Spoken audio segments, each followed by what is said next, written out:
Hello. Hi, Shira. Hi, Amy. Can you introduce yourself and talk about, first of all, I want to know what your channel and your whole business is. Yes, I'm Amy Benzi from Happy Basins, and I raise emerald tree boas. I specialize in taking people out into the wild. I typically love to go to Suriname because we always find emeralds in Suriname. We also travel around Colombia, Peru, Brazil, and even in Guyana. So, Amazing. emerald tree boas. And you have them at your home too. Yes, You breed them? I have the Corellius patisi at home, and in the wild we typically find the caninis. The patisi are extremely difficult to find, but I have found them. Okay. I have been fascinated because specifically a lot of people, they talk about the big teeth and these, oh, they're going to bite and all that. And I have issues with the whole generalization about, temperament overall, because I Yes. believe that if you give the snake what it needs and the respect it needs, it's not going to be defensive. But you do work with these snakes, and I've seen you pile them on people. Yes. Can you talk to me about Yes. that? I love it so much. I love to pile my snakes on people. People who've never held a snake in their life, people who are deathly afraid of snakes. I can lure them over to my house with my tortoises.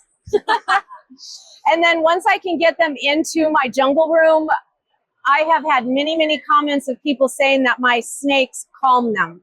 And I have never found an emerald in the wild or as somebody's pets or any of mine who have had a bad temperament that we couldn't even hold them. They're so intelligent and inquisitive. So I never touch their heads. If you guys see my videos and pictures, even if you buy something from me off Facebook Swap Shop and you come to my house, you will be covered in emeralds. And of course, people always say, no, and I just handle the animals, and then usually they say, okay, and I put one on them, they react well, so next thing they've got 5. I have 5 ambassador emeralds. When we get them from the trees, and for the record, I never take an animal from the wild. Yeah, We always relocate them. We relocate them, even though relocation isn't always the best thing for the animal, but where I go, exportation is legal. So any hunters, trappers, kids, fishermen that find those emeralds, they take them and bag them up. So we find really good spots with fruit trees because the rats love the fruit and the snakes love the rats, and we release them in good hidden spots. Right. But even out of the wild and at home, people say northerns have the worst temperament, and I don't find that the wild northerns are any different than my Happy Basins at home. Really? And I really attribute the temperament that I find in the wild to the fact that I'm taking these animals directly, I'm interacting with them in their habitat. Yeah. And like you said, how they're kept also affects their temperament. Yeah. The northerns have a really bad rap, I believe, because of the exportation process. I mean, it's a horrible thing to have to go through that. Yes. That's so traumatic. Yes. And if anyone thinks that you're going to be in a good mood after going through something like that, of course you're not. Yes. That doesn't mean that's inherently who they are and what they are. They're responding to trauma just as we respond to trauma. Defensive. And they also, I find, respond to the good energy that we put in. Definitely. The same. People are like, oh, you're a snake whisperer. No, I just put out and read them. And reading them. And just like, I'm gauging how you are. And you know what? That is therapeutic to me. Yes. And keeping them happy. When we keep our animals, these emeralds, you guys can see on my videos that my emeralds have an entire room. They use all of the space. They use all of it.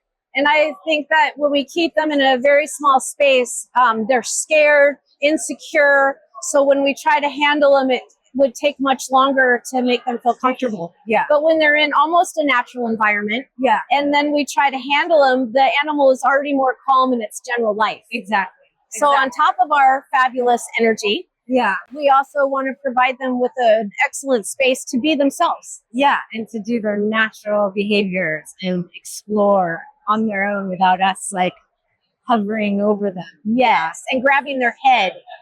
Why do people do that? It just happens. We don't know. It's been normalized, especially with snakes. So So we're going to normalize, continue doing it. normalize Yeah. loving our animals and providing them with a natural environment. Yeah. And the love that we give them, we will get back from them. Yeah.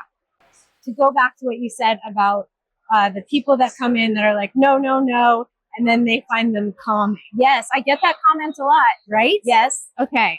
That part, because I work with an animal therapy nonprofit and I see it all the time.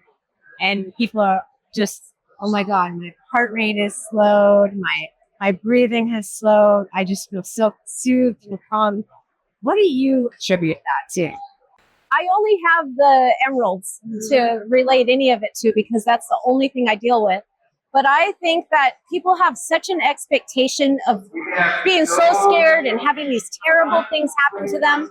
And then when they see us interact with the animal and it's nothing like they expected. And I think that by the time they get the animal in their hands, they're almost eager to try it. And I don't have any other experience, but I just know that it happens.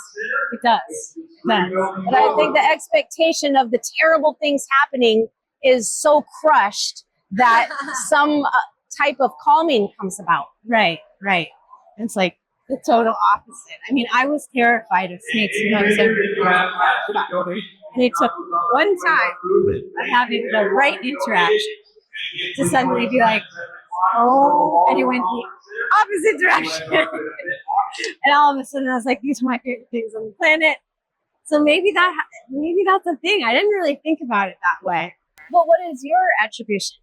I mean, the movement, right? And the sensation of their bodies against our skin. Yes, and there's another expectation that's crushed is the fact that people think they're slimy. They're slimy or they're fast and, gonna strike and stuff. But the movement of their muscles, right?